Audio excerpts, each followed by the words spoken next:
한 주일 동안 잘 보내셨어요? 네. 안식의 기쁨과 안식의 평안이 우리 모든 성도님들에게 함께 하시기를 바라겠습니다.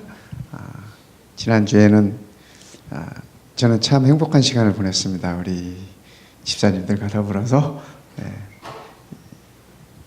아주 많은 은혜 속에 아주 행복한 시간을 보냈고, 또 우리 교회에 계신 성도님들도 또 우리 임창우 우리 선교사님 통해서 아주 은혜로운 시간들을 가졌다고 하는 소식을 들었습니다. 우리 모두가 다 이 모든 것이 다 하나님의 은혜라는 생각을 가지면서 오늘은 역대하에 대한 공부를 하겠습니다. 역대하는 이제 그 솔로몬 왕의 즉위부터 시작해서 유다와 이스라엘의 그 마지막 역사를 이렇게 일러주고 있습니다. 역대하의 시작은 솔로몬이 이제 왕위에 즉위하면서 하나님 앞에 솔로몬이 왕 되는 것도 이렇게 쉽게 됐었나요? 쉽게 안 됐어요. 세상의 권력은 쉽게 되는 게 없는 것 같아요. 그 권력이 어떤 권력이든 늘 그 권력에는 싸움이 있고 투쟁이 있고, 근데 이 다윗의 가문에도 아시다시피 솔로몬이 이렇게 큰아들도 아니고 장자도 아니고 또 그가 왕이 되기까지 참 우여곡절이 많았습니다. 우여곡절이 많았고, 거기에는 어머니 이 밧세바의 또 이 치맛바람도 많이 또 작용을 했고, 그러나 어쨌든 그 하나님의 은혜 속에서 솔로몬이 왕이 되고, 아마 솔로몬이 그런 것들을 느끼고 아마 알았던 것 같습니다. 그래서 그가 왕이 된 다음에 하나님께 맨 먼저 한 것이 제사를 드려요. 우리말로 하면 예배를 드리는 거죠. 번제를 드리는데 이 성경은 천번제를 드렸다고 적고 있어요. 번제를 이렇게 1000번을 드렸다. 그래서 하나님께서 그 번제를 이제껏 하나님께 그런 번제를 드린 사람이 없었어요. 사람이. 그렇죠? 근데 솔로몬이 그런 번제를 드림으로 해서 하나님께서 감동 받으셨어요. 감동하셨어요. 그래서 그 밤에 하나님께서 나타나셔가지고, 여러분 다 잘 아시죠? 솔로몬에게 네가 원하는 것이 무엇이냐 묻습니다. 그때 솔로몬이 또 한 번 하나님을 감동을 시켜요. 그죠? 뭘 요구했어요? 지혜를 요구했어요. 지혜를. 하나님께서 감동을 받으셨어요. 보통 사람들이 무엇을 하나님께 구할 때는 뭐 부를 구하기도 하고 명예를 구하기도 하고, 하여튼 여러 가지 뭐 그런 것들을 구하는데 지혜를 구한 사람은 없었는데 솔로몬이 하나님께 지혜를 구합니다. 그래서 하나님께서 이렇게 또 한 번 감동받으시고, 솔로몬이 요청한 지혜 플러스 다른 모든 것까지 이렇게 허락하십니다. 그래서 아시다시피 이 이스라엘의 역사 가운데 솔로몬 왕국 때가 가장 번영했고 가장 번창했고, 이 대외적으로 대내외적으로 다 그런 시대였습니다. 그런데 저는 이 역대하를 이렇게 들여다보면서 솔로몬 왕에게 조금 아쉬운 점이 있어요. 아쉬운 점이. 그래서 그가 이 유대 왕국의 통일 왕국의 이제 마지막 왕이에요. 사울, 다윗, 솔로몬. 그리고 그의 아들 때에 가서 이제 이 나라가 이렇게 갈리기 때문에 통일 왕국의 이 마지막 왕이었는데, 그가 좀 더 잘했더라면 어땠을까, 그런 생각을 가지면서 한번 역대하를 한번 같이 살펴보겠습니다. 우리 다 함께 역대하 2장을 한번 같이 보겠습니다. 역대하 3장으로 가죠. 이 2장에 보면 그렇게 있어요. 솔로몬이 여호와의 이름을 위하여 성전을 건축하고 자기 왕위를 위하여 궁궐을 건축하기를 결심하니라. 이때가 솔로몬이 왕이 된 다음에 4년이 지난 다음에요. 즉위 4년. 그러니까 4년 동안 물론 해야 될 일들이 많이 있었죠. 4년 동안 이 왕권도 확립을 해야 하고, 또 이 나라도 이렇게 평안하게 해야 되고, 이 권력이 이렇게 이양됨에 있어서는 참 이렇게 필요한 것들이 많고 시간도 필요합니다. 그래서 이 4년이 걸리고 솔로몬이 이제 하나님의 성전을 이제 아버지가 이루지 못한 그 꿈을 이제 이루기 위해서 성전을 건축해야 되겠다는 생각을 하고, 또 왕실을 튼튼하게 하기 위해서 이제 궁전을 이렇게 건축하기로 이제 결심을 합니다. 그래서 2절에 보면 솔로몬이 이에 짐꾼 7만 명과 산에서 돌을 떠낼 자 8만 명과 이 일을 감독할 자 3,600명을 뽑았어요. 모두 몇 명이에요? 그러니까 역시 빠르십니다. 15만 3,600명. 솔로몬이 15만 3,600명을 이렇게 구별했습니다. 구별했어요. 성전 건축을 위해서. 짐꾼 7만 명이라는데, 여기 짐꾼이라고 하는 거는 여러분이 이스라엘에 가보시면 아시겠지만은 그 성전에 지었던, 그 다음에 예루살렘에 가면 그 통곡의 벽이라는 거 있지 않습니까? 가보셨어요? 그 돌이 커요? 네, 엄청 커요. 엄청 커. 근데 그 돌들이 돌 하나 무게만 해도 막 이렇게 막 몇 톤씩 되고 그러는 크기들의 돌들이잖아요. 이스라엘에는 그런 돌이 안 나와요. 이스라엘에 있는 돌들은 다 이렇게 바람 불면 푸석푸석해지고 풍화라 그러죠. 그래서 우리나라 설악산에 있는 돌같이 그런 바위들이 없어요, 이스라엘에는. 그래서 다 이렇게 비바람 치면은 다 이렇게 부실어져 내리는 그런 바위들입니다. 그래서 그 성을 짓고 성전을 짓기 위해서 그 돌들을 다 옮겨와야 했어요. 옮겨와야 했어요. 그 다음에 또 나무도 다 옮겨와야 했습니다. 저 레바논에서 백향목들을 이렇게 벌목해가지고, 그거를 또 이렇게 이 지중해 바다를 타고 이렇게 다 옮겨온 겁니다. 그러니까 뭐 요즘처럼 크레인이 있던 시대도 아니고 하니까, 여기 말하는 짐꾼 7만 명이라고 하는 거는 다 목재와 뭐 이런 이 돌들과 이런 걸 다 옮겨오는 그런 사람들. 그 다음에 이제 이 산에서 돌을 떠낼 자, 이 산에 돌들을 이렇게 맞춰서 떠와야 이걸 옮겨와야 될 거 아닙니까? 근데 그 일이 보통 일이 아니에요. 근데 이 솔로몬 때 이 성전을 짓는데 이렇게 아마 이 얘기는 좀 이렇게 과장이 섞인 것이 아닐까 싶은데, 성전을 지을 때 망치 소리가 들리지 않았다라고 표현을 해요. 그건 무슨 얘기냐면 이 돌들을 다 이 산에 현장에서 떠가지고 예루살렘에 와서 맞추기만 했다는 거야. 그래서 이 예루살렘에서 돌을 채석하지, 이렇게 돌을 까지 않았어요. 그래서 여러분 아시다시피 성전을 지으려고 하는데 무슨 돌이 없었어요? 모퉁이 돌이 없었잖아요. 근데 처음에는 그게 좀 이해가 가지 않지 않습니까? 돌을 다 거기서 맞춰서 끼우면 되지, 왜 모퉁이 돌이 없나? 다 거기서 이렇게 이 바위를 떠가지고 맞춰가지고 설계해서 그걸 가지고 온 거예요. 근데 와서 보니까 모퉁이 돌이 없었던 거예요. 그래가지고 막 찾다가 나중에 그 돌 떠나는 떴던 그곳에 가서 보니까 한쪽에 버려져 있는, 이끼가 끼고 막 이렇게 돼 있는 그런 돌을 이렇게 발견하고 그거 갖다 끼웠더니 그게 거기 맞는 모퉁이 돌이었어요. 그래서 예수님께서 그 말씀 하셨잖아요. 성전에, 그죠? 버려진 돌이 모퉁이 돌이었지. 예수님 당신을 이렇게 표현하시면서 그런 말씀을 하셨는데, 어쨌든 솔로몬이 이렇게 이제 사람들을 구별을 했습니다. 15만 3,600명을 다 구별을 했어요. 이거를 하면서 솔로몬이 주변에 이 두로 왕에게도 요청을 하고 다 이렇게 요청을 해서, 그래서 이 역대하 2장은 솔로몬이 성전 건축을 위해서 어떤 준비를 했나, 그 준비 과정을 적고 있습니다.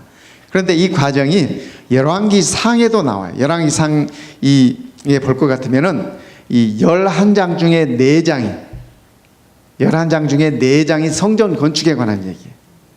그런데 이 역대하에는 이 9장이에요. 2장부터 시작해서 9장이 이 솔로몬에 관한 그런 이 행적에 관한 기록인데, 그 중에 9장 중에 6장이 성전 건축에 관한 얘기를 하고 있습니다. 왜 열왕기 상에서보다 지금 훨씬 후잖아요, 그죠? 예, 몇백 년 후에 역대하를 기록하면서 이렇게 성전 건축에 관해서 자세하게 적었을까? 왜 역대서를 기록한 성경 기자는 그렇게 성전 건축에 대해서 자세하게 그렇게 기록을 했을까? 아마 거기에는 성령 하나님의 그 역사와 또 의가 있었으리라고 그렇게 여겨져요. 왜냐하면 이 역대하가, 여러분이 아시다시피 이 역대상, 역대하는 제가 자꾸 말씀드렸지만은 포로로 잡혀갔다가 70년 포로 생활 후에 돌아온 이 백성들에게 주신 메시지라고 제가 말씀드렸잖아요. 근데 그분들이 돌아와서 성전을 재건했어요? 재건했어요. 포로 갔다가 이제 돌아와 가지고 성전을 건축을 했는데, 그 성전을 보면서, 재건되는 그 초라한 성전을 보면서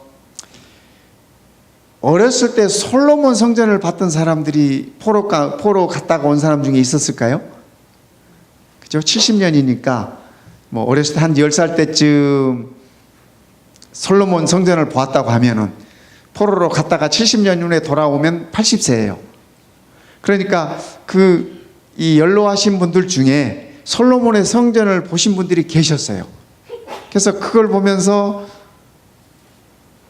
슬피 울었어요. 슬피 울었어요. 근데 그 울음의 의미가 무엇이었을까? 저는 이렇게 생각을 해보면서 두 가지 의미가 있었을 것 같아요. 첫째는 솔로몬 성전의 그 아름다운 모습을 다 잃어버렸잖아요. 전쟁통에 잃어버리고 또 뭐 그런 아픔들이 있었지 않습니까? 그들의 역사가. 그래서 그런 그 슬픔이 있었을 것 같고, 그 다음에 또 하나는 포로에서 돌아와서 70년 만에 돌아와서 포로로 갔을 때 그들이 하나님을 이렇게 예배하고 싶어도 예배할 수 있었어요? 예배할 수 없었어요. 그죠? 하나님께 나아가고 싶어도 나아갈 수도 없었어요. 그 서러움이 엄청났을 것 같아요. 우리 남자들은 군대 가보면 그런 서름을 조금 맛봐요. 그죠? 예. 안식일이 되면 교회가 그립고 가고 싶은데 못 가는 또 제약이 있고 또 싸워야 되고 거기에서 또 이렇게 투쟁이 있어야 되고, 그래서 조금 맛을 봐요, 조금. 그런데 70년 동안 포로 생활한 이 포로들에게 있어서는 그들의 자유란 없는 겁니다. 그들의 생각이나 그들의 의지는 없는 겁니다. 시편 137편에 보면 그런 말씀 나오잖아요. 우리가 강변에서, 그죠? 강변에서 버드나무에 거기 나오는 버드나무는 우리가 보는 이 버드나무가 아니고, 그죠? 뭐 무슨 뭐 천안에서 보는 버드나무, 그런 버드나무가 아니라 우리 캘리포니아에서 쉽게 보는 그 유칼립투스 나무 있죠? 그걸 얘기하는 겁니다. 그거요. 네, 거기다가 이렇게 수금을 걸어놓고, 바벨론 사람들이 뭐라 그래? 우리를 즐겁게 해라. 너희가 노래를 불러서 우리를 즐겁게 해라. 근데 거기에 대한 속상함, 원통함이 그 시편 137편에 있는 거예요. 그죠? 그래서 이 포로들의 합창이라는 것도 그 시편 137편에서 이렇게 그 아이디어를 얻어가지고 이렇게 나오는 거잖아요. 그런데 이 포로들의 서름이 얼마나 많아요. 그쵸? 하나님을 찬양하는 노래를 불러야 되는 사람들인데, 그 음악하는 사람들이, 수금을 타는 사람들이 바벨론 이방 사람들을, 그들이 우리를 즐겁게 하라고 그러니까 풍악을 울려라는 얘기잖아요. 그러니까 할 수 없이 말을 들어야 되니까 그들의 이 스킬을 가지고, 악기를 연주하는 그 기술을 가지고 그들을 즐겁게 해주는 마음들이 얼마나 속이 상해서, 그래서 그들이 강변에서 울었다고 그렇게 얘기하고 있잖아요. 근데 이런 그 서름들, 슬픔들이 있었기 때문에 하나님의 성전이 자기들이 포로에서 돌아와 가지고 회복됐을 때 이 감격이 얼마나 컸겠어요. 그러니까 또 이렇게 많이 울었던 것 같아요. 어쨌든 솔로몬이 이 성전을 건축하는데 일꾼을 먼저 이렇게 준비를 시켰어요. 저는 이거 이렇게 보면서 여기도 문제가 있었다라는 생각을 저는 좀 가져봤습니다. 뭐 성경에 거기에 대한 이렇게 답은 적고 있지 않으니까 제 자유예요. 왜냐하면 그의 아버지 다윗은 무슨 일을 하기 전에 제일 먼저 한 것이 하나님께 예배를 먼저 했습니다. 법궤를 가져올 때도 그랬고 늘 물론 법궤 가져오는 것도 다윗이 이렇게 거기서 배워가면서 그렇게 이제 가져왔습니다만, 솔로몬도 자기 백성들 앞에 그렇게 했으면 어떻을까 하는 그런 이 마음들이 있는데, 근데 여기 말씀하고 있는 2장에 말씀하고 있는 이 15만 3,500명 이 사람들이 4장에 보면은 모두 다 이방인들이에요. 이방인들. 왜 솔로몬은 하나님의 성전을 건축하는데 자기 백성들을 쓰지 않고 이방인들을 썼을까? 왜 그랬을 것 같아요? 여러분 생각은 어떻습니까? 왜 그랬을까요? 아마 백성들을 사랑하는 마음이 있었지 않았을까? 저는 그렇게 생각을 해봐요. 이제 좋게 생각하면. 그죠? 왜냐하면 성전 건축하는 게 아시다시피 다른 나라에까지 가서 두로, 레바논 거기까지 가가지고 그 돌들을 까고 해가지고 그걸 옮겨오는데 얼마나 이게 고역입니까? 그죠? 이스라엘 백성들이 애굽에서 피라미드 만들었어요? 만들었어요. 제가 피라미드 가보니까 피라미드를 그 구성하고 있는 그 돌 하나하나가 장난 아니에요. 어떤 거는 막 6톤, 7톤씩 나가는 그런 큰 돌들도 있어요. 그 당시에 뭐 크레인이 있는 것도 아니고, 그죠? 순전히 이 사람의 힘으로, 물론 뭐 이렇게 통나무 같은 거 이렇게 밑에다 깔고 뭐 이렇게 옮기기도 했겠지만, 그죠? 그러나 그게 완전 다 사람의 힘이잖아요. 그래서 이스라엘 백성들이 거기에 다 동원돼가지고 그렇게 노예 생활을 한 겁니다. 근데 그런 힘든 일을 솔로몬 왕이 자기 백성에게 시키고 싶지 않은 그러한 마음이 있었던 것 같아요. 백성을 생각하는 마음. 내 백성들에게 이렇게 힘든 일을 시키지 말자. 아마 그런 생각들이 있었던 것 같습니다. 그래서 이방인들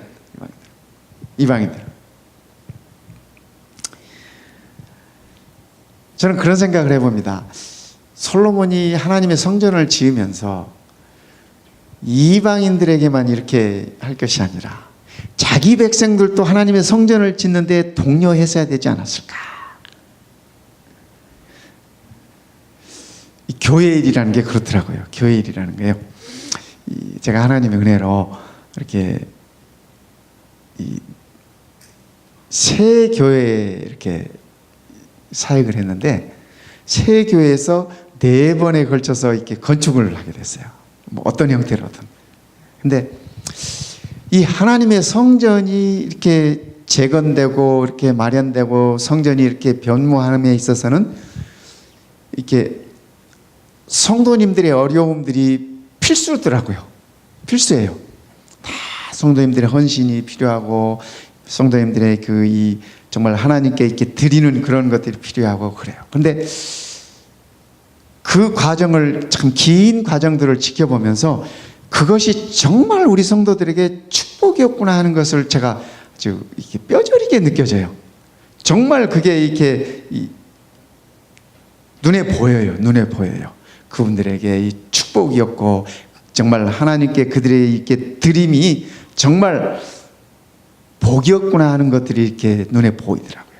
근데 가끔 보면요, 이렇게 교회를 재건한다거나 교회를 건축한다거나 뭐 교회를 구입한다거나 그러면 이게 어떤 지혜로운 사람은 살짝 그 기간 중에 빠져나가요. 진짜예요, 진짜. 제가 늘 봤다니까. 물론 뭐 그 마음도 이해는 돼요. 이해할 수도 있어요. 그런데 이렇게 시간이 지나고, 그죠? 시간이 지난 다음에 보면은 그분들이 참 정말 하나님의 축복을 미스했구나 하는 것을 제가 보는 거예요. 제가 아무 얘기하지 않아도 눈에 보여요. 그게 이렇게 시간이 흐름과 동시에 눈에 보여요. 그래서 솔로몬이 이 부분에 있어서 좀 아쉬웠구나 하는 저는 그런 생각이 들어요. 왜냐하면 하나님의 성전을 짓는 그 이 보람과, 그죠? 그 기쁨과, 여러분 그 마음에 이렇게 즐거움이 있으면요, 힘든 게 어때요? 힘든 것도 줄어들어요. 그리고 힘들고 집에 와서 몸은 팍 이렇게 파김치가 되는데 이 발끝에서부터 쫙 올라오는 그 기쁨이 있어요. 그 기쁨이 있어요. 제가 이걸 뭐라고 어떻게 표현해야 될지 모르겠는데 그게 있어요. 이렇게 미소 짓는 분들은 그 느끼시는 분들이야, 내가 알기로. 그죠? 그게 있어요. 그래서 솔로몬이 성전을 지으면서 자기 백성들에게 그 기쁨까지도 나눠줄 수 있었어야 하는데 그렇지 못했구나 하는 것이 제가 생각하는 아쉬움이에요. 그래서 이방인들이 하나님의 성전을 짓는데 돌을 까고 나무를 베고 날라오고 와서 맞추고, 그 다음에 또 이 전문가들이 필요하잖아요. 성경에 보면 금, 은, 그 다음에 이렇게 직무를 짜는 이 세공하는 사람들, 이게 다 전문가들이잖아요. 그죠? 이 전문가들인데 이 장인들이 있잖아요. 그 장인들을 두로 왕에게 부탁해가지고 두로 왕이 그 장인들을 보내줘요. 이스라엘에는 그런 장인들이 없었을까요? 물론 아마 부족했을 거라고 여겨져요. 이스라엘 사람들이 원래 이 목축업자들이잖아요. 그죠? 양 기르고 살았던 사람들이고, 이 가나안에 와가지고 이제 농사 지으면서 처음 이제 농사 지으면서 사는 백성들이잖아요. 그죠? 그러니까 뭐 그런 부분에 있어서도 뭐 이 두로 사람들처럼 그런 전문적인 경지에 이르지는 못했다 할지라도, 그러나 이스라엘 백성 중에도 그런 분들은 있었을 거예요. 그런데 굳이 아마 솔로몬은 지혜가 많으니까 계산을 하고 전략을 짰겠죠. 이 하나님의 성전을 짓고 궁전을 지음에 있어서 전문가는 어디서 데려오고, 그죠? 이 자재들은 어디서 가져오고, 이렇게 계산하고 연구해서 아마 했을 것입니다. 그런데 정말 아쉬움이 있다면 그런 면에 있어서 맨 먼저 이렇게 앞에 두었어야 할 부분이 하나님에 관한 영적인 부분들을 솔로몬이 앞에 두었더라면, 그리고 영적인 면에서 내 백성들이 하나님과의 좋은 관계 속으로 갈 수 있는 그런 것들을 솔로몬이 왕으로서 제공했더라면 어땠을까, 그런 생각이 들어지는 것입니다.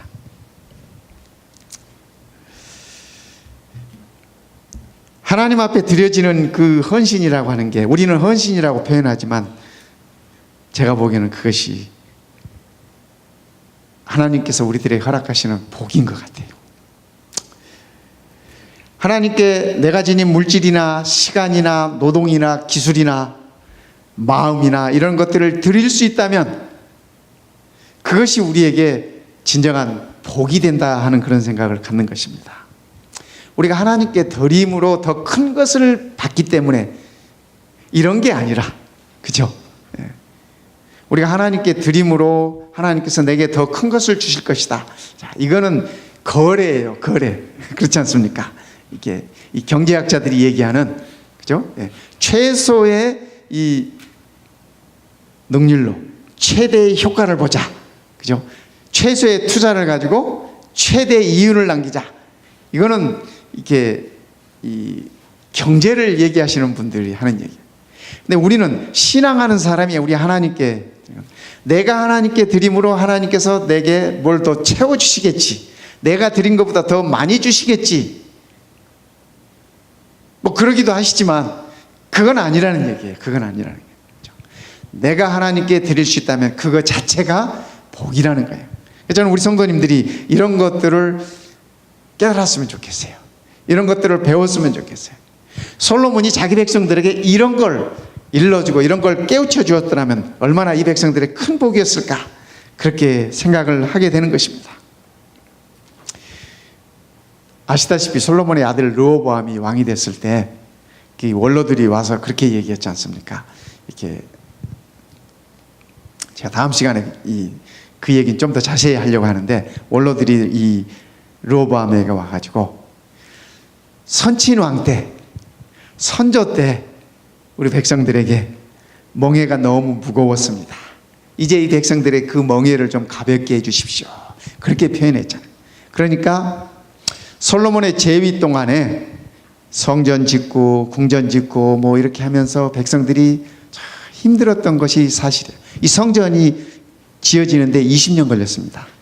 20년 걸렸어요. 이 솔로몬이 건축을 마무리한 게 성전 짓고 궁전 짓고 뭐 이렇게 한 것이 다 20년 걸렸는데 20년 동안 이 백성들이 참 많이 힘들었던 모양입니다. 그래서 그의 아들 르호보암에게 백성들의 멍에를 좀 가볍게 해달라고 그렇게 요청을 했어요. 네. 역대상 마지막 장에 보면은 다윗의 그 행적에 관해서 그렇게 적습니다. 백성들이 자원하여 드렸으므로 기뻐하였다. 아시다시피 성전 건축하기 위한 모든 자료들은 다윗이 다 모아놨잖아요. 그런데 그것이 백성들이 자원해서 기쁨으로 드려놓은 것들이에요. 그래서 이 솔로몬 왕 때 이 성전을 건축함에 있어서도 이 백성들이 그런 것을 맛볼 수 있도록 왕이 좀 그렇게 인도를 했더라면 좋았을 텐데. 근데 그런 부분이 참 아쉬웠습니다. 장인을 불러옴에 있어서도 그 전문 기술자들을 불러옴에 있어서도 두로 왕에게 부탁을 해서 그 사람들이 데리고 왔어요. 자기 백성들이 좀 기술이 부족해도, 그죠? 기술이 부족해도 그 기술을 이용해서 성전을 짓고 성전을 이렇게 마련하고 안에 이 내장하고 다 이런 것들을 자기 백성들을 시켰더라면 그 백성들이 영적으로 더 하나님께 나아갈 수 있었지 않았을까, 그런 생각을 해보는 것입니다. 솔로몬이 지어놨던 그 성전에 하나님께서 임재하셨잖아요. 우리 다 아시잖아요. 포로에서 돌아온 자들이 성전을 재건하면서 그 모습을 보면서, 그죠? 이 역대서를 기록한 기자는 솔로몬의 성전의 모습과 포로에서 돌아온 자들이 재건했던 그 성전의 모습을 이렇게 비교하면서 그들의 마음을, 저는 이 역대서를 기록한 이 성경 기자가 왜 이것을 이렇게 자세하게 기록했을까 생각을 하면서 성전 재건을 했던 이 포로에서 돌아온 이 백성들의 마음과 정성과 그들의 영적인 상태를 소중하게 본 것이 아닐까.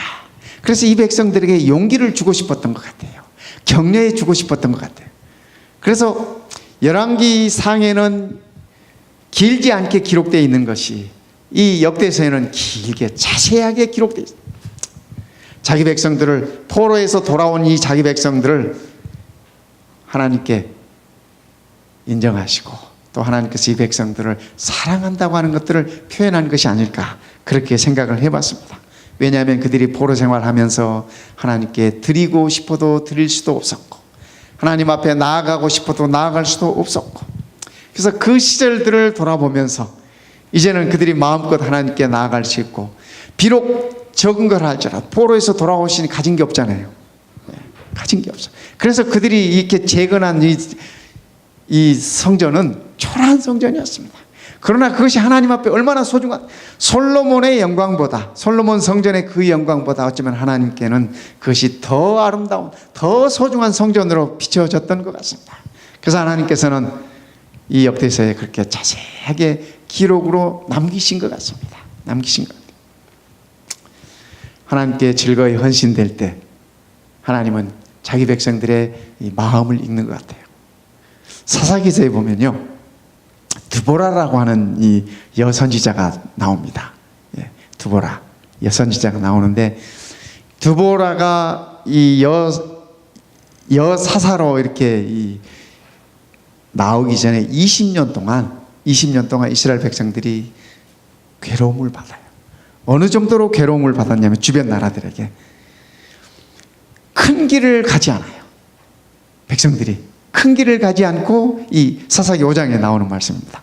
큰 길을 가지 않고 오솔길로 다녀, 백성들이. 왜냐하면 큰 길로 가면은 점령군들이 다 빼앗아가는 것입니다. 그들이 입고 있는 옷도 빼앗아가, 그들이 가지고 있는 것도 빼앗아가, 다 빼앗아. 그래서 그들을 피해서 오솔길로 다녀. 예. 남자들이 군대 가면 저기 큰 길에 저기 헌병 있잖아요. 그러면 이 큰 길에 거기 안 가요. 뒷골목으로 돌아가, 뒷골목으로. 예. 왜냐하면 그 피해 의식이 있기 때문에. 근데 이스라엘 백성들이 사사시대에 그렇게 어려움. 그래서 드보라가 여자의 몸이었지만 하나님의 부르심 응합니다. 여자의 몸으로서 사사로서 그가 설 때 이스라엘 백성 중에 이 4만 명이 거기에 동조합니다. 우리가 그 전쟁에 나가겠습니다. 그런데 사사시대 이스라엘 백성들은 이 인류학적으로 얘기하면 석기시대입니다. 석기시대. 칼도 없고 창도 없고 돌무기 있을 때. 그런데 주변 나라들은 철기 문화를 가지고 있을 때입니다. 그러니까 이 싸움이 말도 안 돼. 상대가 안 되는 겁니다. 그런데 두보라의 헌신을 가지고, 그죠? 두보라의 헌신 때문에 여성의 몸으로서 나서는, 자기 민족을 위해서 나서는 그 헌신을 보면서 4만 명이 동조해요. 우리가 그 전쟁에 나가겠습니다. 이거 무슨 얘기냐면 우리가 가서 죽겠습니다라는 얘기입니다. 옛날에 우리 임진왜란도 그랬잖아요. 그죠? 그들은 총을 가지고 있었어요. 우리는 총이 없었잖아요. 게임이 안 되잖아요. 6.25 때도 마찬가지였잖아요. 북쪽 사람들은 탱크 가지고 있었지만 우리는 그거 없었잖아요. 그러니까 게임이 안 됐던 거예요. 마찬가지였어요. 마찬가지. 이 사사시대 이스라엘과 주변 가나안 나라들과. 그런데 이 4만 명이 우리가 그 전쟁에 나가겠습니다. 목숨을 버리겠다는 얘기입니다. 죽기까지 헌신하겠다는 얘기. 그 싸워서 이겨요, 져요. 그죠? 이겨요. 하나님께서 말씀하세요. 그들의 헌신을 보면서 이 싸움은 너희가 싸우는 것이 아니라 내가 싸우는 것이다. 그래서 드보라가 살아있는 동안, 여사사 드보라가 살아있는 동안 이스라엘은 태평했습니다. 태평했어요. 지도자의 헌신과 또 그를 따르는 자들의 헌신을 하나님께서 귀하게 보셨다고 하는 사실을 우리는 성경에서도 확인할 수 있습니다. 한 번에 예수님께서 그런 얘기를 들려주셨어요. 포도밭 주인이 일꾼들을 데려왔다. 그래서 아침 9시에 가서 일꾼들을 불러다가 내가 너희에게 한 데나리온을 주겠다. 그 다음에 또 12시에 나가보니 또 일감이 없는 사람들이 있어서 데려다가 한 데나리온 주겠다 하고 또 데려다 일을 시키고, 오후 3시에 또 데려다가 일을 시키고, 오후 5시에 데려다가 일을 시키고, 계산할 때 모두에게 다 한 데나리온을 줬어요. 그죠? 그때 한 상황이 벌어지죠. 아침에 9시에 왔던 사람들이 뭐라 그래요? 네, 항의합니다. 주인에게 항의해요. 왜? 우리는 아침에 9시에 왔는데 우리에게는 한 데나리온 주고, 오후 5시에 온 사람은 5시에 왔으니까 그 사람 1시간 일하고 한 데나리온 받은 거예요. 6시까지. 유대인들은 보통 6시까지. 네. 왜 5시에 온 저 사람도 우리랑 똑같이 줍니까? 그렇게 얘기를 그렇게 해요. 그때 주인이 뭐라 그래요? 네, 내 마음이라 그래요. 내가 너희에게 잘못한 게 있느냐? 없다는 얘기예요. 처음에 데려올 때 한 데나리온 주기로 약속하고 데리고 왔어요. 그죠? 네. 우리 하나님의 계산법은 저는 이래서 좋아요. 이래서 좋아요. 네. 제가 이 신학 졸업하고 목회를 딱 10년 만에 목회를 나왔거든요. 근데 목회를 시작하면서 무슨 생각이 들었냐면, 내가 좀 10년 전에 목회를 나올 걸, 그런 생각이 들더라고요. 그러니까 그런 생각이 들면서 또 감사한 건, 10년 후에라도 하나님께서 써주시니 감사하구나, 그런 생각이 들었어요. 근데 천국은 한 데나리온이에요, 성도 여러분. 천국은 한 데나리온. 예수님의 그 가르침 가운데 있는 이 핵심 포인트가 그겁니다. 천국은 일을 많이 했다고 2 데나리온이 드는 게 아니에요. 그죠? 천국은 한 데나리온. 최상입니다. 더 이상 거기에 더 할 게 없어요. 더 할 게 없어요. 이제 또 이런 얘기 들으면서 이제 그렇게 말씀하시는 분 계세요. 야, 그럼 5시에 온 사람은 땡 잡았다. 1시간 일하고. 어떤 분 그렇게 표현하시더라고요. 야, 강도는 좋았겠어요. 십자가 위에 강도는 예수님께 고백하고 그날로 구원받았잖아요. 여러분도 그렇게 생각하세요? 주인이 데려다가 일 써주기를 기다리고 있는 이 사람들이요. 그죠? 미국에도 이런 분들이 있더라고요.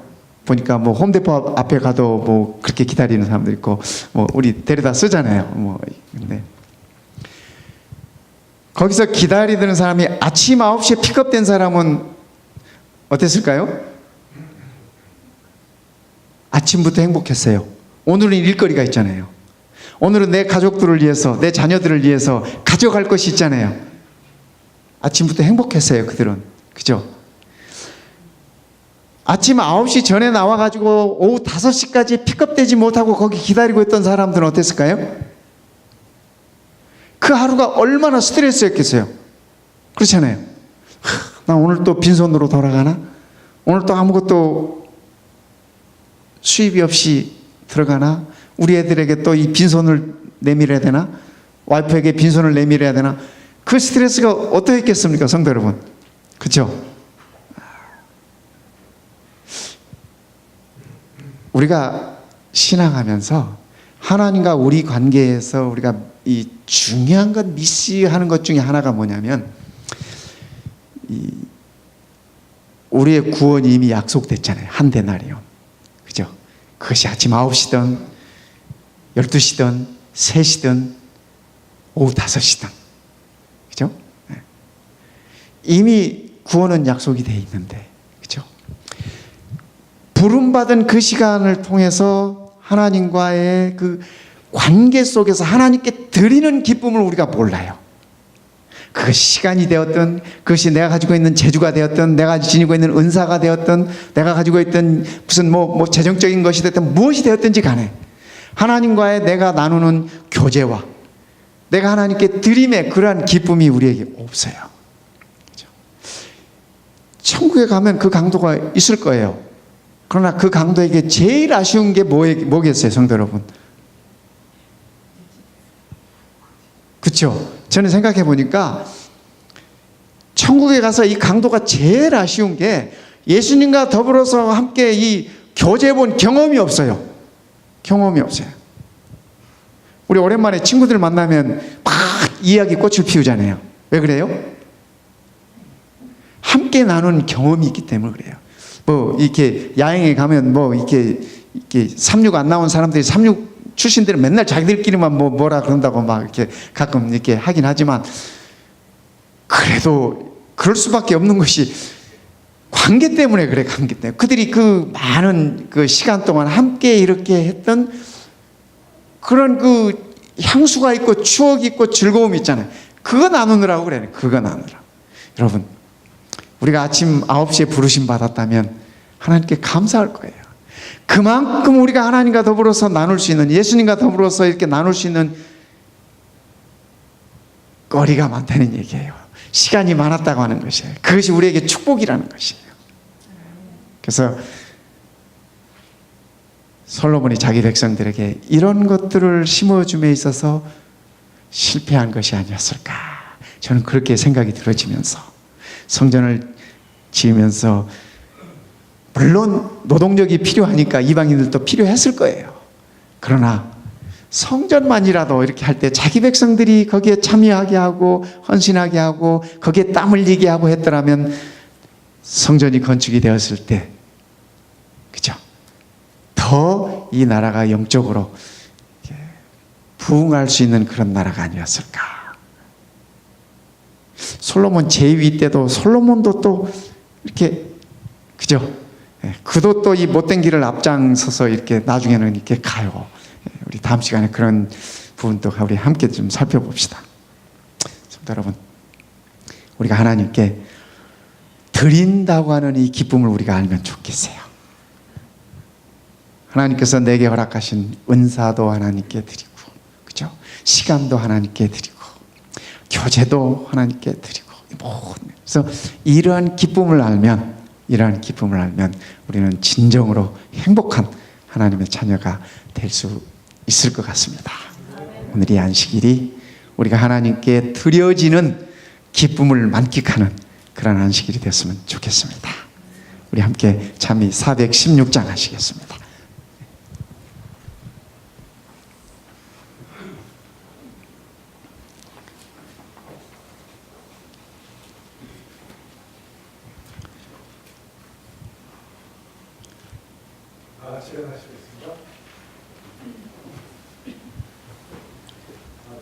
당신의 것이옵니다가 몇 장인가요? 417장인가요?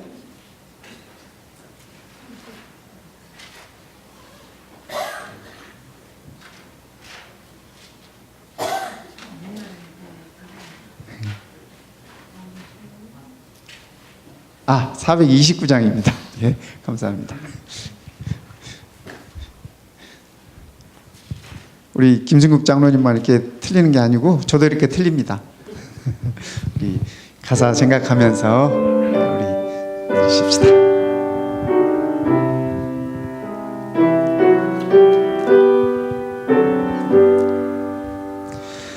당신의 것이옵니다. 내 사랑하는 친구여, 이 몸을 모두 바치러 당신께 옵니다.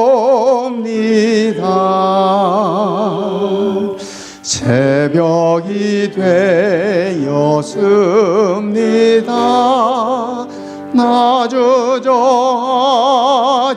않고서 생명의 서약 바치러 당신께 옵니다. 이 가운데서 살면서 의로운 일을 행하며 모든 것 주께 바치러 당신께 옵니다.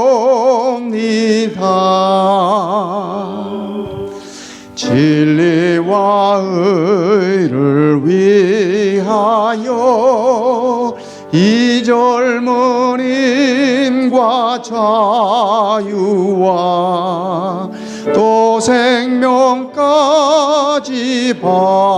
바치러 당신께 옵니다.